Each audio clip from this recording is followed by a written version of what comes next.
Hi guys! Welcome back to another vlog.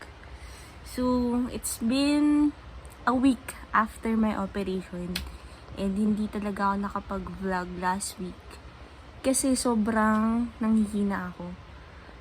Siguro effect din yun ng operation and then sa antibiotic. Kasi ayun nga, may side effect siya na pagkahilo, diarrhea din. So, ayun, kaya ngayon lang ako nakapag-update. And, today is February 2. And, more than 1 week na since my operation. Ayan yung update ko, no. Kailangan siya laging elevated. So, bumili ako ng, ayan, parang foam siya sa Shopee, kaso masyado siyang mababa, tsaka masyado siyang maliit. Kaya nilalagyan ko pa ng extra na unan. Ayan, so nakabalik na rin ako kay Doc for follow-up check-up. Although, wala naman nangyari, no. Hindi niya binuksan, hindi niya tiningnan. Tinanong niya lang ako if meron bang infection. And thankfully, wala naman. So, binigyan niya ako ng referral for X-ray. So, next week, parang sana wag naman. Pero parang every week ako makikipagkita kay Doc. So, next week, magpapa-X-ray ako and then, sabi niya, bubuksan niya na. Check niya if pwede nang tanggalin yung stapler wire dun sa sugat ko. So, tapos sabi niya pa, baka kalahati lang muna yung tanggalin niya and then, 3rd week, tatanggalin na yung natitira. No? Naisip ko lang bakit hindi na lang sabay-sabay. Di naman ako nagmamadali.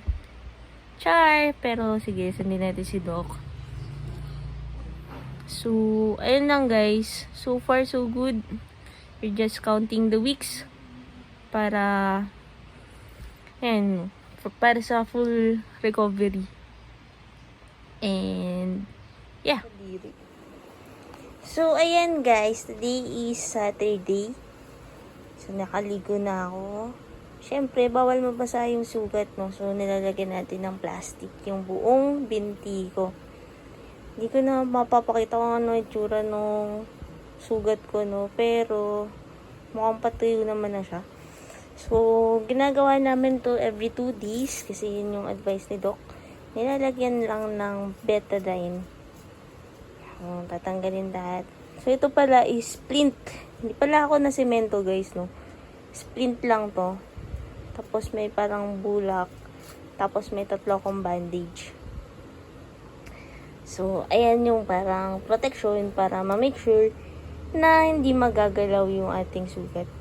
And also, parang mas confident, mas comfortable ako na meron akong ganyan kasi syempre, masyado pang fresh, wala pang 2 weeks or wala pang 2 weeks pa lang itong sugat natin. Baka magalaw-galaw pa siya. So, ayan. Based sa update naman sa atin, wala naman naging infection, walang dugo na lumabas. And, yan, halos patuyo na siya. So, ayan. Okay, so today is Monday. And, cleaning day ng sugat natin. So, siya ngayon. Meron akong sugat dyan. And mas mahabang sugat dito. Ayan. So, huwag na natin masyadong i-focus kasi baka mandiri kayo. So, ito yung splint ko. Yun yung nilalagay after ng benda na to. So, sige, kumukuha lang siya ngayon ng ipampupuna sa binti ko kasi 2 weeks na siyang walang linis. Medyo nangangati na siya kasi before, mga nakamot-kamot ko din. So, may mga scratches. So, medyo makate. So, yun lang guys. Hi guys!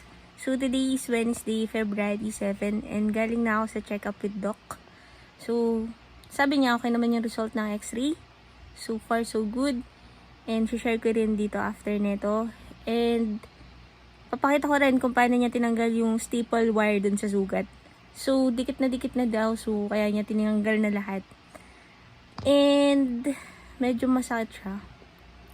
Tapos, good news, nabawasan na rin yung nakalagay na parang semento or yung splint ko.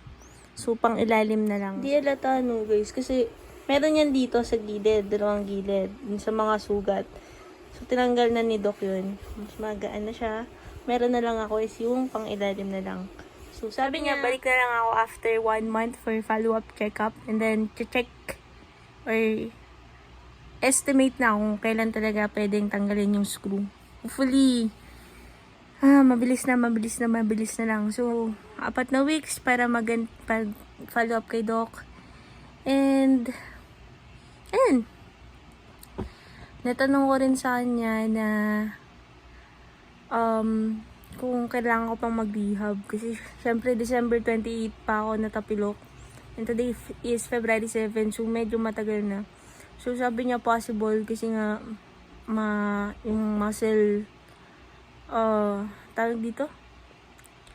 Medyo muscle mass ko, wala na rin. Then, baka nakalimot na yung pa ako maglakad. So, depende rin kung gaano ako gagalingan, no? Pag pwede na akong maglakad. So, instruction niya, after 2 weeks from now, i-exercise ko yung paa ko na up-down. Ganun. Para hindi sobrang stiff ng muscle. So, ayan. So, today I'm so happy kasi, yun nga, may good news tayo na natanggal na yung mga staple wire.